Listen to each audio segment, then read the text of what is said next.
अनुग्रहित करें। माननीय प्रधानमंत्री महोदय जी।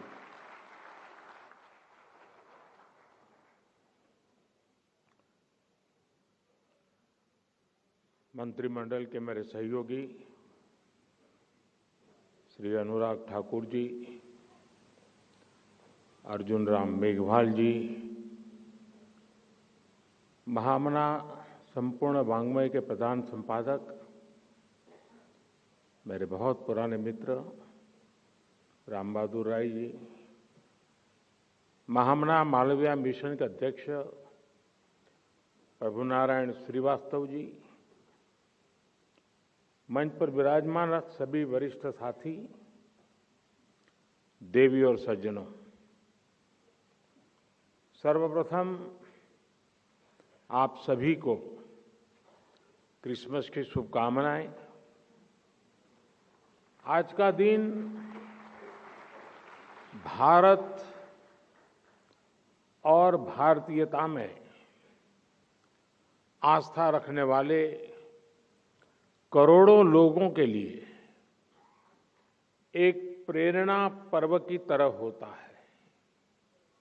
आज महामना मदन मोहन मालवीय की जी जन्म जयंती है। आज अटल जी की भी जयंती है। मैं आज के इस पावन अवसर पर महामना मालवीय जी के श्री चरणों में प्रणाम करता हूं, अटल जी को आदरपूर्वक श्रद्धांजलि देता हूं। अटल जी की जयंती के उपलक्ष्य में आज देश गुड गवर्नेंस डे, सुशासन दिवस के रूप में मना रहा है।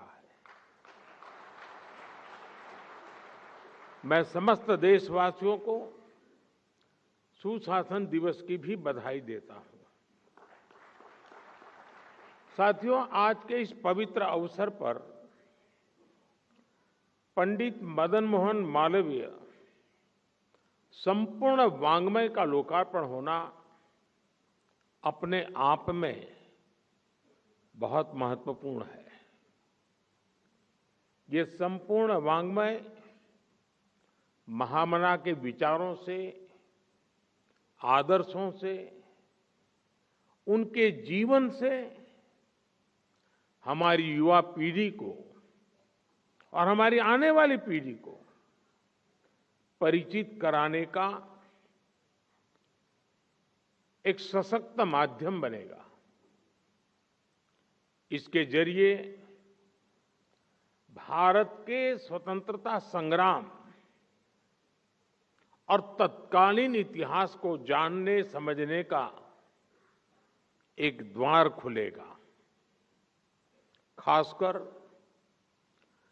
रिसर्च स्कॉलर्स के लिए, इतिहास और राजनीति विज्ञान के छात्रों के लिए ये वाङ्मय किसी बौद्धिक खजाने से कम नहीं है।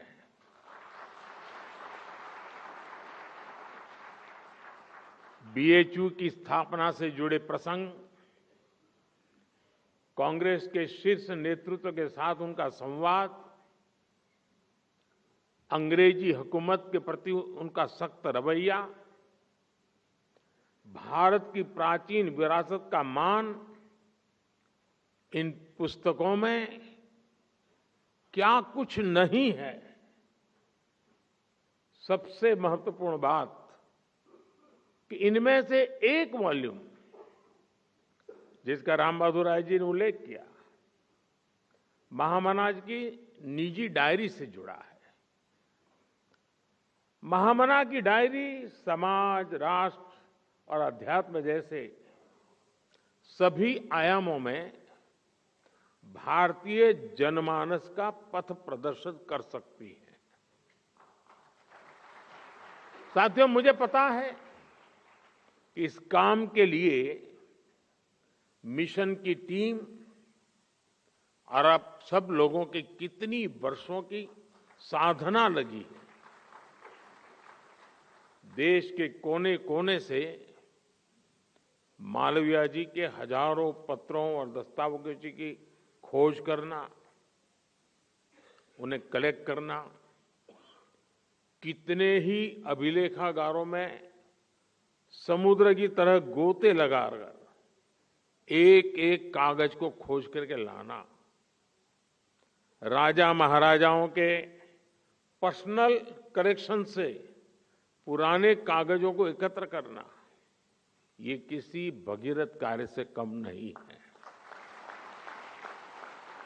इस अगाध परिश्रम का ही परिणाम है कि महामना का विराट व्यक्तित्व 11 खंडों के संपूर्ण वाङ्मय के रूप में हमारे सामने आया है। मैं इस महान कार्य के लिए सूचना एवं प्रसारण मंत्रालय को, महामना मालवीय मिशन को और राम बहादुर राय जी को और उनकी टीम को हृदय से बधाई देता हूं।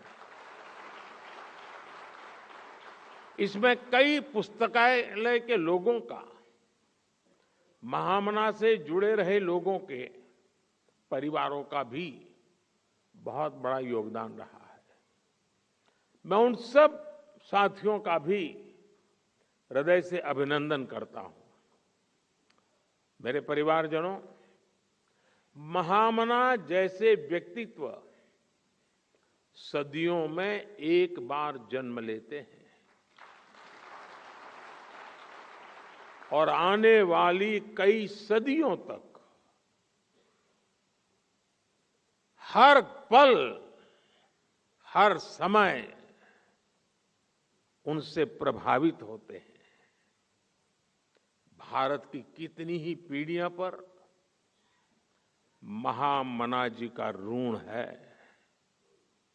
वो शिक्षा और योग्यता में उस समय के बड़े से बड़े विद्वानों की बराबरी करते थे। वो आधुनिक सोच और सनातन संस्कारों के संगम थे। उन्होंने स्वतंत्रता संग्राम में जितनी बड़ी भूमिका निभाई, उतना ही सक्रिय योगदान देश की आध्यात्मिक आत्मा को जगाने में भी दिया। उनकी एक दृष्टि अगर वर्तमान की चुनौतियों पर थी, तो दूसरी दृष्टि भविष्य निर्माण में लगी थी। महामना जिस भूमिका में रहे, उन्होंने नेशन फर्स्ट, राष्ट्र प्रथम के संकल्प को सर्वोपरि रखा। वो देश के लिए बड़ी से बड़ी ताकत से टकराए।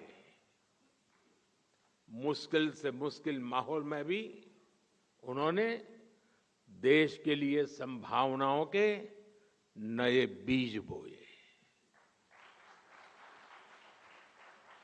महामना के ऐसे कितने ही योगदान हैं जो संपूर्ण वाङ्मय के 11 खंडों के जरिए अब प्रामाणिक रूप से सामने आएंगे।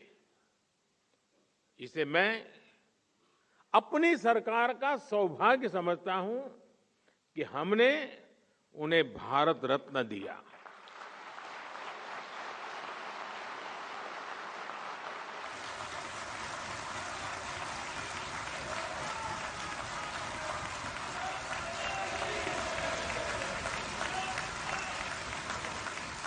और मेरे लिए तो महामना जी एक और वजह से बहुत खास है। उनकी तरह मुझे भी ईश्वर ने काशी की सेवा का मौका दिया है।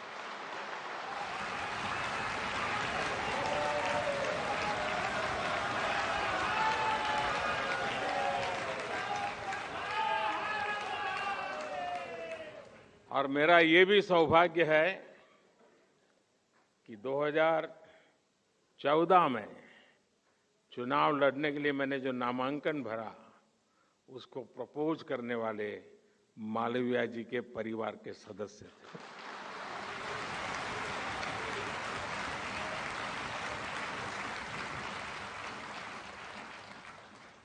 महामना की काशी के प्रति अगाध आस्था थी। आज काशी विकास की नई ऊंचाइयों को छू रही है।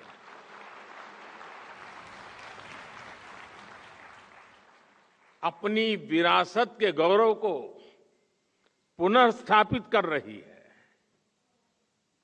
मेरे परिवारजनों, आजादी के अमृत काल में देश गुलामी की मानसिकता से मुक्ति पाकर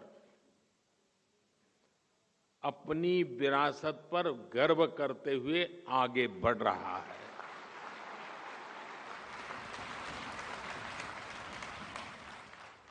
हमारी सरकारों के कार्यों में भी आपको कहीं न कहीं मालवीय जी के विचारों की महक महसूस होगी।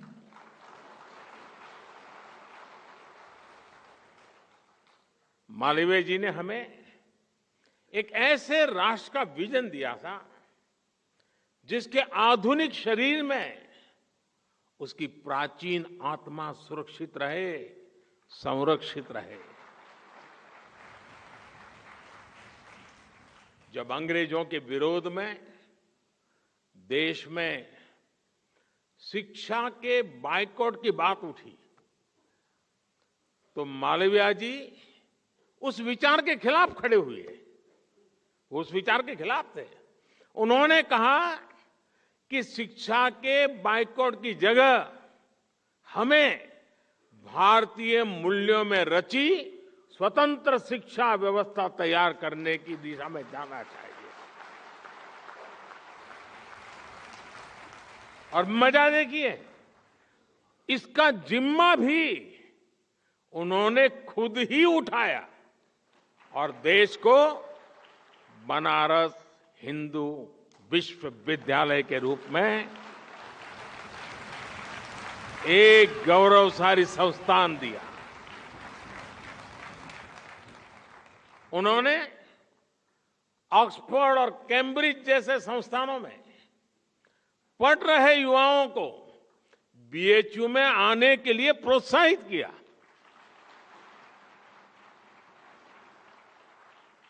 महामना इंग्लिश के महान विद्वान होने के बावजूद भारतीय भाषाओं के प्रबल पक्षधर थे। एक समय था जब देश की व्यवस्था में, न्यायालयों में फारसी और अंग्रेजी भाषा ही हावी थी। मालवीय जी ने इसके खिलाफ भी आवाज उठाई थी। उनके प्रयासों से नागरी लिपि चलन में आई, भारतीय भाषाओं को सम्मान मिला। आज देश की नई राष्ट्रीय शिक्षा नीति में भी मालवीय जी के इन प्रयासों की झलक मिलती है। हमने भारतीय भाषाओं में हायर एजुकेशन की नई शुरुआत की है। सरकार आज कोर्ट में भी भारतीय भाषाओं में कामकाज को प्रोत्साहित कर रही है।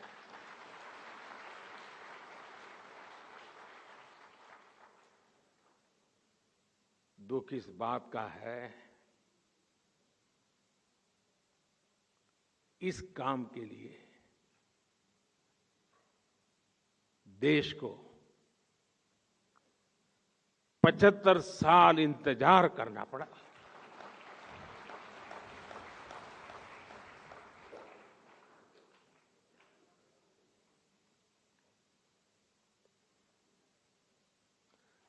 साथियों,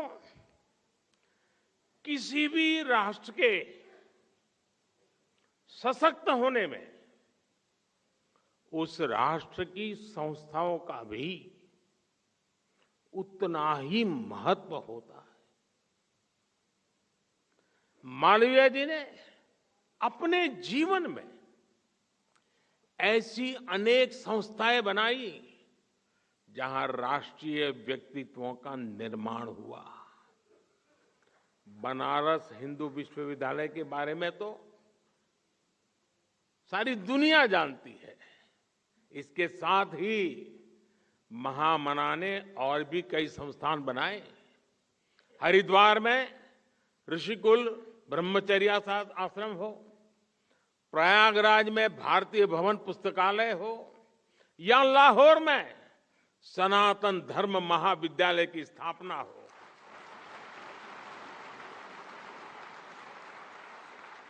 मालवीय जी ने राष्ट्र निर्माण की अनेक संस्थाओं को देश को समर्पित किया। अगर हम उस दौर से तुलना करें तो पाते हैं आज एक बार फिर भारत राष्ट्र निर्माण की एक से बढ़कर एक संस्थाओं का सृजन कर रहा है।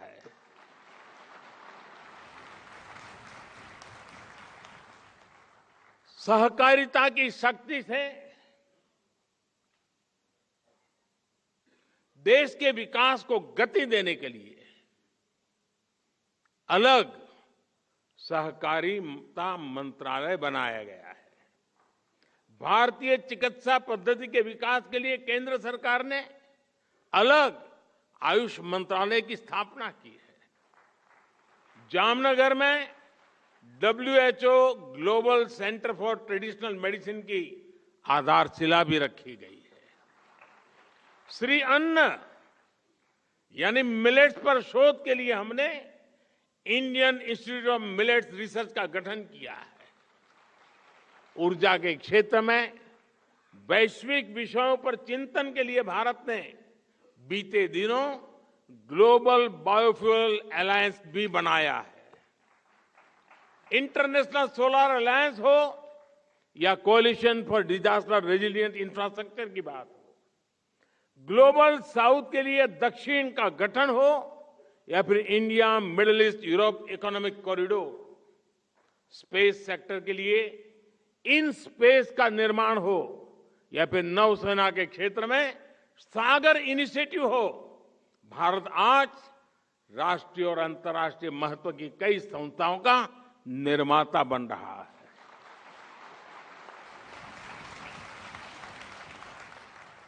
ये संस्थाएं 21वीं सदी के भारत ही नहीं बल्कि 21वीं सदी के विश्व को नई दिशा देने का काम करेगी।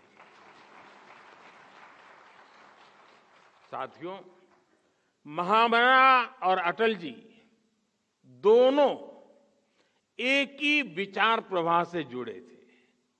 महामना के लिए अटल जी ने कहा था, जब कोई व्यक्ति सरकारी मदद के बिना कुछ करने के लिए निकलेगा तो महामना का व्यक्तित्व, उनका कृतित्व एक दीप शिखा की तरह उसका मार्ग आलोकित करेगा। आज देश उन सपनों को पूरा करने में जुटा है जिसका सपना मालवीय जी ने, अटल जी ने, देश के हर स्वतंत्र सेनानी ने देखा था। इसका आधार हमने सुशासन को बनाया है, गुड गवर्नेंस को बनाया है। गुड गवर्नेंस का मतलब होता है जब शासन के केंद्र में सत्ता नहीं, सत्ता भाव नहीं, सेवा भाव हो। जब साफ नियत से, संवेदनशीलता के साथ नीतियों का निर्माण हो और जब हर हकदार को बिना किसी भेदभाव के उसका पूरा हक मिले। गुड गवर्नेंस का यही सिद्धांत आज हमारी सरकार की पहचान बन चुका है। हमारी सरकार का निरंतर प्रयास रहा है कि देश के नागरिक को मूल सुविधाओं के लिए यहां वहां चक्कर काटने की जरूरत न पड़े, बल्कि सरकार आज हर नागरिक के पास खुद जाकर उसे हर सुविधा दे रही है। और अब तो हमारी कोशिश है कि ऐसी हर सुविधा का सैचुरेशन हो, 100% इंप्लीमेंट करें। इसके लिए देश भर में विकसित भारत संकल्प यात्रा चलाई जा रही है। आपने भी देखा होगा, मोदी की गारंटी वाली गाड़ी देश के गांवों और शहरों तक पहुंच रही है। लाभार्थियों को मौके पर ही अनेक योजनाओं का लाभ मिल रहा है। मैं आपको एक उदाहरण देता हूं। आज केंद्र सरकार हर गरीब को 5 लाख रुपए तक के मुफ्त इलाज के लिए आयुष्मान कार्ड देती है। बीते वर्षों में करोड़ों गरीबों को ये कार्ड दिए गए हैं, लेकिन बावजूद इसके कई क्षेत्रों में जागरूकता की कमी की वजह से गरीबों को ये आयुष्मान कार्ड पहुंच नहीं पाए थे। अब मोदी की गारंटी वाली गाड़ी ने सिर्फ 40 दिन के भीतर देश में 1 करोड़ से अधिक नए आयुष्मान कार्ड बनाए हैं, उनको खोजा है, उनको दिया है। कोई भी छूटे नहीं, कोई भी पीछे रहे नहीं। सबका साथ हो, सबका विकास हो, यही तो सुशासन है, यही तो गुड गवर्नेंस है। साथियों, सुशासन का एक और पहलू है ईमानदारी और पारदर्शिता। हमारे देश में एक धारणा बन गई थी कि बड़े बड़े घोटालों और घपलों के बिना सरकारें चल ही नहीं सकती। 2014 से पहले हम लाखों करोड़ों के घोटालों की चर्चाएं सुनते थे, लेकिन हमारी सरकार ने उसके सुशासन ने आशंकाओं से भरी उन अवधारणाओं को भी तोड़ दिया है। आज लाखों करोड़ रुपए की गरीब कल्याण की योजनाओं की चर्चा होती है। गरीबों को मुफ्त राशन की योजना पर हम 4 लाख करोड़ रुपए खर्च कर रहे हैं। गरीबों को पक्के घर देने के लिए भी हमारी सरकार 4 लाख करोड़ रुपए खर्च कर रही है। हर घर तक नल से जल पहुंचाने के लिए भी 3 लाख करोड़ रुपए से ज्यादा खर्च किए जा रहे हैं। ईमानदार टैक्स पेयर की पाई पाई जनहित में, राष्ट्र हित में लगाई जाए, यही तो गुड गवर्नेंस है। और साथियों, जब इस तरह ईमानदारी से काम होता है, नीतियां बनती हैं, तो उसका नतीजा भी मिलता है। इसी गुड गवर्नेंस का नतीजा है कि हमारी सरकार के सिर्फ 5 वर्षों में ही 13.5 करोड़ लोग गरीबी से बाहर निकले हैं। साथियों, संवेदनशीलता के बिना गुड गवर्नेंस की कल्पना नहीं कर सकते। हमारे यहां 110 से अधिक जिले ऐसे थे जिन्हें पिछड़ा मानकर अपने हाल पर छोड़ दिया गया था। कहा जाता था क्योंकि 110 जिले पिछड़े हैं, इसलिए देश भी पिछड़ा रहेगा। जब किसी अफसर को पनिशमेंट पोस्टिंग देनी होती थी तो इन जिलों में भेजा जाता था। मान लिया गया था कि इन 110 जिलों में कुछ नहीं बदल सकता। इस सोच के साथ ना यह जिला कभी आगे बढ़ पाते और ना ही देश विकास कर पाता। इसलिए हमारी सरकार ने 110 जिलों को आकांक्षी जिले, एस्पिरेशनल डिस्ट्रिक्ट की पहचान दी। हमने मिशन मोड पर इन जिलों के विकास पर फोकस किया। आज यही आकांक्षी जिले विकास के अनेक पैरामीटर्स पर दूसरे जिलों से कहीं बेहतर प्रदर्शन कर रहे हैं। इसी स्पिरिट को आगे बढ़ाते हुए आज हम आकांक्षी ब्लॉक्स प्रोग्राम पर काम कर रहे हैं। साथियों, जब सोच और अप्रोच बदलती हैं तो परिणाम भी मिलते हैं। दशकों तक बॉर्डर के हमारे गांव को आखिरी गांव माना गया। हमने उन्हें देश के पहले गांव होने का विश्वास दिया। हमने सीमावर्ती गांवों में वाइब्रेंट विलेज योजना शुरू की। आज सरकार के अधिकारी, मंत्री वहां जा रहे हैं, लोगों से मिल रहे हैं। मेरी कैबिनेट के मंत्रियों को मैंने कंपलसरी किया था कि जिसको अब तक आखिरी गांव कहा गया है, जिसको मैं पहला गांव कहता हूं, वहां उनको रात्रि विश्राम करना है। और गए, कोई तो 17-17 हजार फीट की ऊंचाई पर गए। आज सरकार की योजनाओं का लाभ और तेजी से वहां पहुंच रहा है। एक गुड गवर्नेंस नहीं है तो क्या है। आज देश में कोई भी दुखद हादसा हो, कोई आपदा हो, सरकार तेज गति से राहत और बचाव में जुट जाती है। यह हमने कोरोना काल में देखा है, यह हमने यूक्रेन युद्ध के समय देखा है। दुनिया में कहीं भी मुश्किल हो तो देश अपने नागरिकों को बचाने के लिए युद्ध स्तर पर काम करता है। गुड गवर्नेंस में ऐसे ही अनेक उदाहरण दे सकता हूं। शासन में आया ये बदलाव अब समाज की सोच को भी बदल रहा है। इसलिए आज भारत में जनता और सरकार के बीच भरोसा ये नई बुलंदी पर है। यही भरोसा देश के आत्मविश्वास में झलक रहा है और यही आत्मविश्वास आजादी के अमृत काल में विकसित भारत के निर्माण की ऊर्जा बन रहा है। साथियों, आजादी के अमृत काल में हमें महामना और अटल जी के विचारों को कसौटी मानकर विकसित भारत के सपने के लिए काम करना है। मुझे विश्वास है देश का प्रत्येक नागरिक संकल्प से सिद्धि के इस मार्ग पर अपना पूरा योगदान देगा। इसी कामना के साथ फिर एक बार महामना के श्री चरणों में प्रणाम करते हुए मैं मेरी वाणी को विराम देता हूं। बहुत बहुत धन्यवाद।